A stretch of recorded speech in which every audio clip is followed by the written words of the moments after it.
Hello मेरे champs, कैसे आप सब। फिर से स्वागत है आपका केमिस्ट्री चैम्प्स पे। मैं आपकी केमिस्ट्री टीचर ज्योति आर्या लेके आ गई हूँ एक और न्यू अमेजिंग सा वीडियो लेक्चर लेके। तो हम इस लेक्चर में स्टडी करेंगे मिक्सचर को सेपरेट कैसे किया जाता है।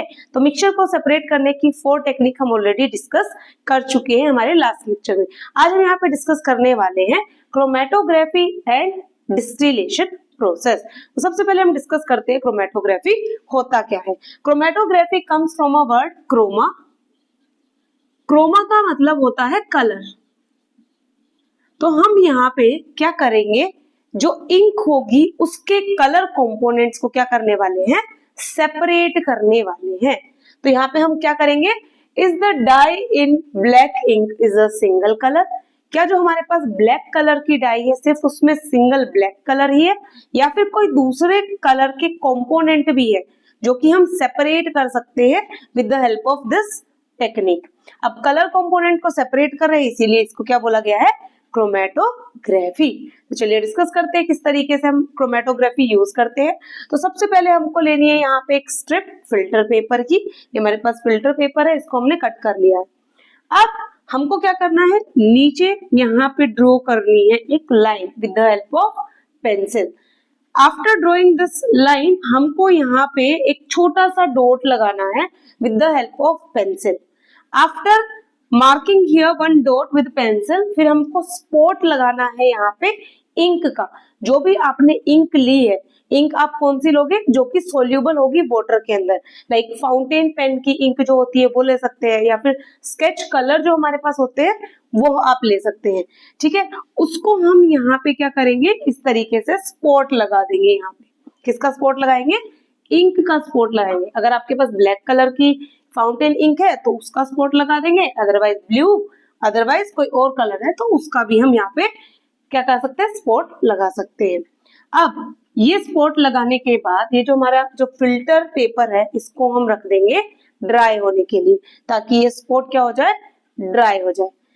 आफ्टर ड्राइंग हम क्या करेंगे, हमारे पास ये है एक जार। ये जो रेड मार्कर से मैंने बनाया हुआ है, ये मेरे पास है एक जार। किसका जार है, ग्लास जार। ठीक है, अब इस ग्लास जार में हमने क्या किया है, नीचे फिल कर दिया है वाटर।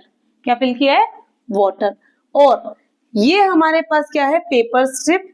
पेपर स्ट्रिप को इस तरीके से हमने इस जार के अंदर लगा दिया है with the help of glass rod. ऊपर हमने लगा दिया इस तरीके से ग्लास रोड, और फिल्टर पेपर को नीचे की साइड पे हमने क्या किया है, हैंग कर दिया है। ठीक है, इतना हैंग किया है कि जो स्ट्रिप है, स्ट्रिप जो बिल्कुल स्टार्टिंग में है, ये टच हो किसके साथ, वाटर के साथ। ठीक है, ये देखो यहाँ पे स्ट्रिप क्या हो रही है, वाटर के साथ टच हो रही है। अब यहाँ पे हमको पता है ये स्पॉट है इंक का, ये फिल्टर पेपर है, ये जार है, ये क्या है, पेपर क्लिप। पेपर क्लिप जिससे हमने क्या किया है, फिल्टर पेपर को हैंग किया है। अब यहाँ पे सेपरेशन होगा किस तरीके से, क्योंकि हमने बोला ये जो इंक है ये सोल्यूबल है वाटर के अंदर, और वाटर यहाँ पे एक्ट कर रहा है एज अ सोलवेंट। ठीक है, अब यहाँ पे ये जो सोलवेंट है ये क्या करेगा, रन करेगा। रन कैसे करेगा, ये जो पेपर है इसके ऊपर इस तरीके से ऊपर की तरफ रन करेगा वाटर। अब वाटर जब क्रोमेटोग्राफी पे रन करेगा तो यहाँ पे क्या होने वाला है, जब ये कलर के ये जो स्पॉट है इसके कांटेक्ट में आएगा तो ये कलर के जो कंपोनेंट्स होंगे वो भी ऊपर की तरफ मूव करेंगे। ठीक है, वो भी क्या करेंगे, मूव करेंगे। अब जो भी कंपोनेंट्स इस इंक के अंदर प्रेजेंट है वो क्या हो जाएंगे, ऊपर की तरफ रन करेंगे। तो जो हमारे पास इस डाई के अंदर, जो भी आपने अगर ब्लैक ली है तो ब्लैक में like blue colour, green colour होता है, तो वो क्या हो जाएंगे, सेपरेट हो जाएंगे, है ना। आपको दिखेगा पहले ब्लू या फिर ग्रीन, कोई भी कलर आपको दिख सकता है अकॉर्डिंग टू कौन सा सोलवेंट पहले रन कर रहा है। ठीक है, अगर मैं यहाँ पे 2 इंक को मिक्स कर दूं, सपोज मेरे पास यहाँ पे 2 इंक है, एक मैंने रेड ले लिया, सेकंड से वापस से मैंने इस पे ब्लू का ड्रॉप भी लगा दिया, और मैं चाहती हूँ इसको मैं सेपरेट करवाऊं। अब इसको सेपरेट मैं किस तरीके से करवा सकती हूँ, मैं इस फिल्टर पेपर को रखूंगी यहाँ पे, ये जो वाटर का सॉल्यूशन है, अब ये वाटर के सॉल्यूशन को मैं चेंज कर दूंगी with the help of 50% water and 50% मैं यहाँ पे डाल दूंगी एल्कोहल। जब मैं इन दोनों को मिक्स कर दूंगी, मतलब 1 ml वाटर ले लूंगी और 1 ml क्या ले लूंगी, एल्कोहल, दोनों को डाल दूंगी यहाँ पे, और दोनों के दोनों कंपोनेंट्स क्या हो जाएंगे, सेपरेट हो जाएंगे, मतलब ब्लू इंक और रेड इंक दोनों क्या हो जाएंगे, सेपरेट हो जाएंगे। नीचे यहाँ पे इस तरीके से हमको दिखेगा ब्लू इंक और ऊपर की तरफ हमको दिखेगा रेड इंक का मार्क। ठीक है, इस तरीके से ऊपर की तरफ हमको रेड इंक यहाँ पे दिखने वाली है। फिर यहाँ से हम RF वैल्यू, रिटार्डेशन फैक्टर जिसको बोला जाता है, उसको हम कैलकुलेट कर लेंगे। बट RF वैल्यू हम फाइंड आउट करते हैं इन हायर क्लासेस। आपके जो 9th क्लास है इसमें सिर्फ टॉपिक दिया हुआ है जहाँ पे हम डिस्कस करते हैं कि किस तरीके से सेपरेट किया जाता है। तो ये हमारे पास एक टेक्निक है जिसको हम बोलते हैं क्रोमेटोग्राफी। इसको हम क्यों यूज करते हैं, इसको हम जो इंक है उसके कंपोनेंट्स को सेपरेट करने के लिए यूज करते हैं। सपोज अगर सिर्फ मैंने यहाँ पे रेड कलर लिया है तो लाइक रेड ऑरेंजिश कलर क्या हो जाएगा, सेपरेट हो जाएगा। ठीक है, अगर ब्लू कलर लिया है तो ब्लू कलर के जो कंपोनेंट्स होते हैं लाइक पर्पल कलर और ग्रीन कलर दोनों को मिक्स करके बनता है, तो उसके कंपोनेंट क्या हो जाएंगे, सेपरेट हो जाएंगे। और अगर रेड लिया है तो orange and little reddish and sometime yellow also visible. ठीक है, तो इस तरीके से कंपोनेंट्स क्या है, इंक के सेपरेट हो जाएंगे। तो पहली बात तो हम इंक के कंपोनेंट को सेपरेट करने में इसको यूज करते हैं। सेकंड, हम इसको यूज करते हैं लाइक जो हमारे पास प्लांट्स है उसकी पिगमेंट्स को चेक करने के लिए, उसमें कितनी पिगमेंटेशन है, उसके डिफरेंट डिफरेंट टाइप के कंपोनेंट स्टडी करने के लिए भी हम क्रोमेटोग्राफी का यूज करते हैं। ठीक है, तो ये हो गए हमारे पास यूजेस क्रोमेटोग्राफी के। Now we will see here what next topic, that is how can we separate a mixture of two miscible liquid. सबसे पहले हम बात करेंगे मिसिबल लिक्विड क्या होता है। मिसिबल लिक्विड का मतलब है दो लिक्विड जो कि एक दूसरे के अंदर क्या हो, सोल्यूबल हो। जैसे कि मैंने बोला वाटर के अंदर अल्कोहल मिक्स किया यहाँ पे, है ना, दोनों क्या थे, एक दूसरे में मिक्स इजिली हो सकते थे, तो इसी को मैं क्या बोल दूंगी, मिसिबल लिक्विड। या फिर मैं जैसे बोल दूं आपको क्या, मैंने लिया वाटर प्लस ऑयल, अब दोनों ही क्या है, लिक्विड है, बट क्या है, एक दूसरे में मिक्स नहीं हो रहे, तो उसको हम बोल देंगे इमिसिबल। अब यहाँ पे क्या है, दोनों के दोनों मिक्स हो रहे हैं, मिसिबल है ना। तो इसी को अगर ऐसा हमारे पास लिक्विड है तो इसको हम सेपरेट किस तरीके से करेंगे, चलिए देखते हैं। तो इसके लिए हम यूज करते हैं यहाँ पे डिस्टिलेशन मेथड। अब डिस्टिलेशन मेथड क्या होता है, तो पहले उसका सेटअप हम थोड़ा सा देख लेते हैं। ये हमारे पास है बर्नर नीचे, यहाँ से हम क्या करेंगे, बर्नर को ऑन करेंगे, फायर ऑन हो जाएगी तो यहाँ से वेपर्स बनेंगे। ये जो आपको फ्लास्क दिख रहा है ब्लू कलर का, ये मैंने बनाया है डिस्टिलेशन फ्लास्क। अब डिस्टिलेशन फ्लास्क यहाँ से अटैच है किसके साथ, एक ट्यूब के साथ, और यहाँ पे अटैच है हमारे पास क्या, वाटर आउटलेट, और यहाँ पे ये क्लैंप, मतलब इसको हमने इस पे क्लैंप किया हुआ है। जैसे कि हमने आयरन स्टैंड पे कोई भी चीज लगाते हैं तो उसको इस तरीके से क्लैंप करके रखना पड़ता है, अदरवाइज ये सेटअप क्या है, गिर जाएगा। तो इसको हमने यहाँ पे क्लैंप करके रखा हुआ है। ये जो हमारे पास इनलेट है, ये कंडेंसर है, वाटर कंडेंसर इसको बोलेंगे। इस वाटर कंडेंसर के अंदर हमने क्या फिल किया हुआ है, वाटर को हम पास करवा रहे हैं यहाँ से, कोल्ड वाटर हम पास करेंगे यहाँ से, और हॉट वाटर यहाँ से बाहर निकलेगा। ठीक है, और यहाँ पे एसीटोन मिलेगा, किस तरीके से मिलेगा वो हम डिस्कस करेंगे। और ये जो डिस्टिलेशन फ्लास्क है इसके अंदर प्रेजेंट है mixture of acetone and water. तो चलिए इसकी वर्किंग स्टडी कर लेते हैं। अब वर्किंग में क्या है, ये है हमारे पास डिस्टिलेशन मेथड।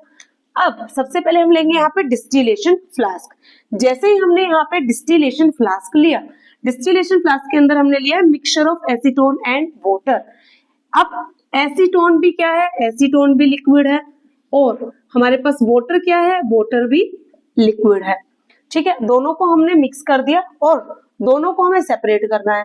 अब ये मिक्सचर, इसको हम with the help of chromatography तो सेपरेट कर नहीं सकते, या फिर इवेपोरेशन से भी सेपरेट नहीं कर सकते, क्योंकि अगर हम इवेपोरेट कर देंगे तो यहाँ पे क्या हो जाएगा, एक लिक्विड तो हमारा इवेपोरेट ही हो जाएगा और वाटर सिर्फ लेफ्ट हो जाएगा, लेफ्ट बच जाएगा। ठीक है, तो इसके लिए हम यूज कर रहे हैं डिस्टिलेशन। तो यहाँ पे हम करेंगे क्या, ये हमारा एसीटोन है, एसीटोन जो कि हम नेल पेंट रिमूवर में भी यूज करते हैं। तो ये वोलेटाइल होता है, क्या होता है, वोलेटाइल। वोलेटाइल का मतलब है जल्दी इवेपोरेट हो जाता है, मतलब इसका जो बॉइलिंग पॉइंट है वो क्या है, कम है as compare to water. Water का जो बॉइलिंग पॉइंट है वो ज्यादा है एज कंपेयर टू एसीटोन। ठीक है, एसीटोन का बॉइलिंग पॉइंट क्या है, कम है। तो जिसका बॉइलिंग पॉइंट कम होगा वो जल्दी इवेपोरेट होगा। जैसे ही मैंने हीटिंग स्टार्ट की तो जिसका बॉइलिंग पॉइंट कम होगा वो अपना क्या करेगा, बॉइलिंग पॉइंट पे आते ही इवेपोरेट होना स्टार्ट हो जाएगा। तो इस कंपोनेंट को जो हमारे पास यहाँ पे मिक्सचर है एसीटोन एंड वाटर का, तो यहाँ पे हम क्या देने वाले हैं, हीट। जैसे ही हीट दी, सबसे पहले कौन वेपराइज होगा, वेपर्स में कन्वर्ट होगा, यहाँ से क्या, एसीटोन। एसीटोन को मैंने शो किया with the help of green marker. तो मैं यहाँ पे वेपर्स दिखाती हूँ आपको। ये इस तरीके से वेपर ऊपर जाएंगे और यहाँ पे लगा हुआ थर्मोमीटर जहां से हम टेम्परेचर को भी मेजर कर रहे हैं कि टेम्परेचर क्या है। ठीक है, अब ये वेपर्स क्या हुआ, इस तरीके से गए और यहाँ पे जो इनलेट है इसके अंदर ये चले गए। अब ये इस इनलेट के अंदर जाने के बाद, क्योंकि ये वेपर्स है, वेपर्स को हम कंडेंस कब कर सकते हैं, जब उसका प्रेशर डिक्रीज किया जा सके या फिर हम उसकी क्या कर दे, कूलिंग कर दे। गैसेस को हम कन्वर्ट कर सकते हैं लिक्विड के अंदर अगर हम प्रेशर को क्या कर दे, कम कर दे। जैसे कि हमारे घरों में एलपीजी गैस है, एलपीजी सिलेंडर के अंदर अगर आप देखोगे तो वो लिक्विड फॉर्म में होती है, बट वो बाहर जब आती है तो गैसेस फॉर्म में बाहर आती है। अब उसको हमने भरा कैसे है, with the help of high pressure की हेल्प से हमने उसको भरा। तो इसी तरीके से अगर यहाँ पे गैसेस है, उनको अगर मुझे लिक्विफाई करना है तो मैं क्या करूंगी, तो मैं यहाँ पे प्रोवाइड करूंगी वाटर कंडेंसर। अब ये वाटर कंडेंसर का काम ये होता है कि जो कूल वाटर होता है वो गैसेस को क्या करता है, कूल करता जाता है, और जैसे जैसे गैसेस कूल होंगी तो पास में आना स्टार्ट हो जाएगा गैसेस के मॉलिक्यूल, और ये कन्वर्ट होना स्टार्ट हो जाएंगे लिक्विड के अंदर। ये देखिए, ये हमारे पास होते हैं गैसेस के मॉलिक्यूल इस तरीके से बहुत दूर दूर होते हैं। अब ये थोड़े थोड़े पास आना स्टार्ट हो जाएंगे कुछ इस तरीके से। ठीक है, तो यहाँ पे हुआ क्या, वेपर्स इवेपोरेट हुए, इवेपोरेट होके इस ट्यूब में से गए, ट्यूब में जाके वाटर कंडेंसर के पास जब ये आए तो यहाँ पे क्या प्रेजेंट है, वाटर। कौन सा वाटर, यहाँ से हमने दिया है कूल वाटर।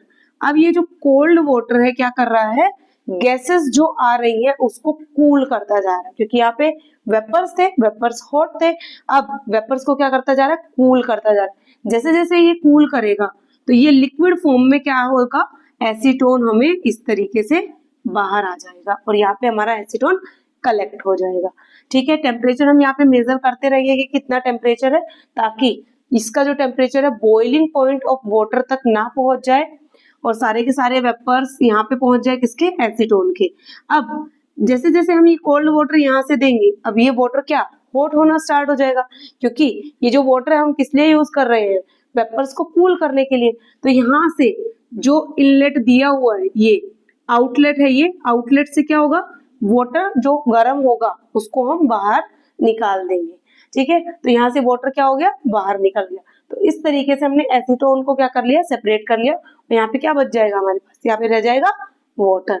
ठीक है, तो इसी को बोलते हैं डिस्टिलेशन। एक बार और देख लेते हैं जल्दी से 1 मिनट के अंदर। यहाँ पे हमारे पास बर्नर है, बर्नर को हमने स्टार्ट किया, ये डिस्टिलेशन फ्लास्क है, इसके अंदर है हमारे पास मिक्सचर किसका, एसीटोन एंड वाटर का। अब एसीटोन का जो बॉइलिंग पॉइंट है वो क्या है, कम है, तो यहाँ से इवेपोरेट होना स्टार्ट हो जाएगा। टेम्परेचर हम मेजर करें with the help of thermometer, तो ये इवेपोरेट होके वेपर्स इसके जाएंगे इस ट्यूब के अंदर, इस ट्यूब से जाएंगे कहाँ पे, वाटर कंडेंसर के अंदर। वाटर कंडेंसर का काम क्या है, यहाँ पे कोल्ड वाटर हम प्रोवाइड कर रहे हैं, तो ये क्या करेगा, गैसेस को जो वेपर्स है उसको कूल कर देगा। जैसे जैसे वेपर्स कूल होंगे तो हम यहाँ पे बीकर के अंदर इसको कलेक्ट कर लेंगे, और जो हॉट वाटर बच जाएगा उसको हम आउटलेट से बाहर निकाल देंगे। अब ये जो मेथड है इसको हम बोलते हैं डिस्टिलेशन। अब ये डिस्टिलेशन मेथड जो है हम यूज करते हैं अगर किसी भी दो मिसिबल लिक्विड का टेम्परेचर 25 to 30 डिग्री सेल्सियस से ज्यादा हो, मतलब दोनों में जो बॉइलिंग पॉइंट का डिफरेंस है वो एज कंपेयर टू दीज, अगर मैं बात करूं वाटर का और किसका, एसीटोन का, दोनों में क्या है, बॉइलिंग पॉइंट का डिफरेंस है, काफी अच्छा डिफरेंस है 25 से 30 डिग्री सेल्सियस का।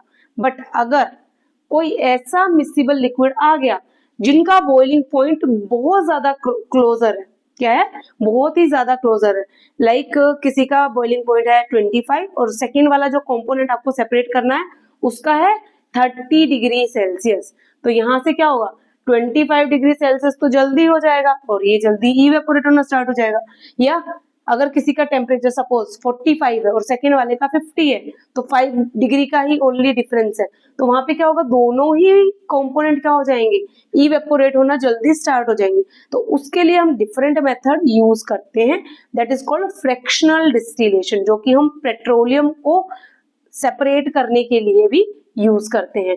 तो आज के इस टॉपिक में हमने स्टडी किया ऐसा मिसिबल लिक्विड जहां पे टेम्परेचर का डिफरेंस थोड़ा सा हाई है, ठीक है, थोड़ा सा ज्यादा है, ठीक है। I hope this distillation and this chromatography separation technique, this topic is clear to you. I hope this video lecture is informative.